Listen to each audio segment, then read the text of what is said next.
₹1 1 litre ಹಾಲು ಕೊಡ್ತಕ್ಕಂಥ ರೈತ ಸಮುದಾಯವನ್ನು ಧ್ವಂಸ ಮಾಡ್ತಕ್ಕಂಥ ಒಂದು ಕೃತ್ಯಕ್ಕೆ ಕೈ ಹಾಕಿದೆ. ₹1 1 ಲೀಟರ್ ಹಾಲು ಹಣ ಮಾಡೋ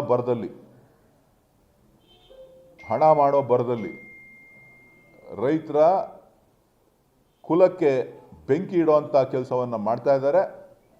ಕೇಂದ್ರ ಸರ್ಕಾರ ಮತ್ತು ರಾಜ್ಯ ಸರ್ಕಾರ ಇದ್ರ ಬಗ್ಗೆ ಗಮನ ಹರಿಸಿ ತಕ್ಷಣ ಇದಕ್ಕೆ ಕಡಿವಾಣ ಹಾಕಲಿಲ್ಲ ಅಂತ ಅಂದರೆ ಇಡೀ ರಾಷ್ಟ್ರದಾದ್ಯಂತ ಫ್ಲಿಪ್ಕಾರ್ಟ್ ಸಂಸ್ಥೆಯ ವಿರುದ್ಧ ದಂಗೆ ಏಳಬೇಕಾದಂಥ ಅನಿವಾರ್ಯ ಪರಿಸ್ಥಿತಿ ಬರ್ತದೆ ಅಂತಕ್ಕಂಥದ್ದನ್ನು ಈ ಸಂದರ್ಭದಲ್ಲಿ ನಾನು ಹೇಳಲಿಕ್ಕೆ ಬಯಸ್ತೇನೆ. ನಾನು ಇವತ್ತು ಮಾನ್ಯ ಪ್ರಧಾನಮಂತ್ರಿಗಳಿಗೂ ಕೂಡ ಇದ್ರ ಬಗ್ಗೆ ಮೇಲನ್ನು ಕಳಿಸ್ತಾ ಇದ್ದೇನೆ. ತಕ್ಷಣ ಈಗಾಗಲೇ ವ್ಯಾಪಕವಾದಂಥ ಪ್ರಚಾರವನ್ನು ಮಾಡಿ ಪ್ರಚಾರಕ್ಕೋಸ್ಕರ ಸುಮಾರು 2,000 ಕೋಟಿ ರೂಪಾಯಿ ಹಣವನ್ನು ವೆಚ್ಚ ಮಾಡ್ತಾ ಇದ್ದಾರೆ.